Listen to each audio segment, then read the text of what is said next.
Against the odds, a story of hope. The first light of dawn struggled through the misty streets of a quiet UK town. Autumn leaves clung to damp pavements, and a single car sat parked under the orange glow of a street lamp. Inside, a mother, father, and their 2 children stirred beneath a pile of blankets, their breath fogging up the windows. It was home for now.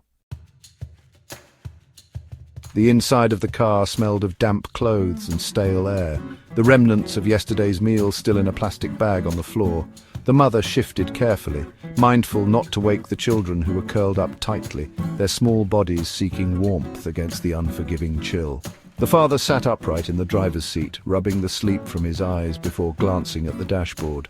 The fuel gauge hovered dangerously close to empty. They couldn't afford to keep the heater running at night. Instead, they layered themselves in old coats and scarves, huddling together to fight the cold that seeped through the cracked window seals. Sleep was restless, disturbed by passing cars, the occasional tap on the glass from concerned or judgmental strangers, and the ever-present ache of uncertainty. The mother pulled her coat tighter around her youngest, tucking him in before stepping out into the crisp morning air.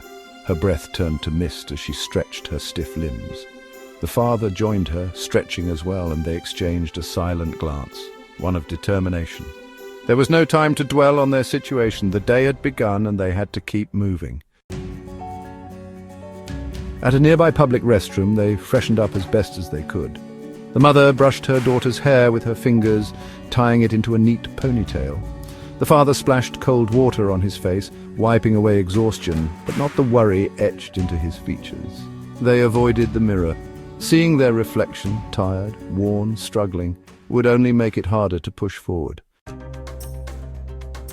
At a library, the children settled into chairs, small hands flipping through worn pages of donated books. It was a place of warmth, a temporary escape from the outside world.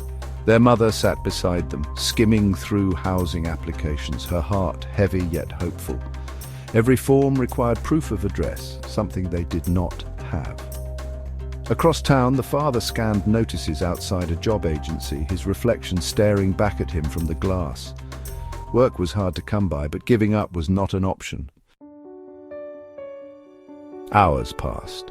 The father returned with a hopeful smile. He had found a place that might take him, construction work, a chance. The mother, in turn, had found second-hand school uniforms, folded neatly in a plastic bag. Little victories. The children walked ahead, their giggles breaking through the quiet as they kicked through piles of golden leaves. For a moment, they looked like any other family on a crisp autumn day, and that small illusion was enough to carry them forward. That evening, they sat together in the car, sharing a simple meal from a food bank. They ate slowly, savoring each bite, knowing they had to make the food last. The father wiped his daughter's cheek with a napkin while the mother smoothed back her son's hair. The children laughed, their warmth pushing away the chill of the night. They had so little, yet in each other, they had everything. Nights were the hardest. The world outside continued on, but for them, time seemed frozen.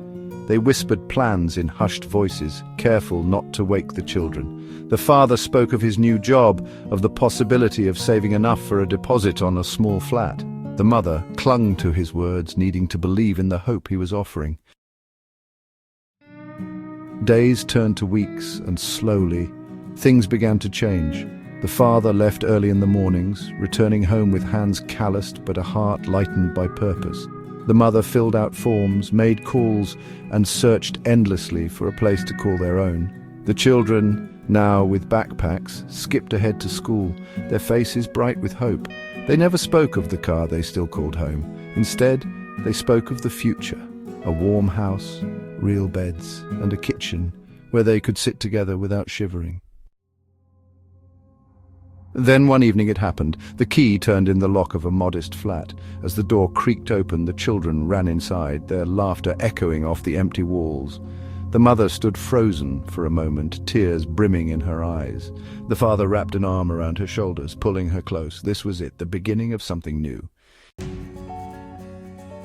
Later, as they sat together on a second-hand sofa sharing a simple meal, the weight of their journey settled over them. They had faced the storm, endured the cold, and now the warmth of a home embraced them. Their struggles had not defined them, their strength had. As the evening deepened, the family sat in silence, watching the soft glow of a lamp light up their space. Against the odds, they had overcome. The night would always be followed by dawn, and for the first time in a long time, they truly believed it. No matter how dark the night, the dawn will always come. Like, comment, and subscribe for more stories for the soul.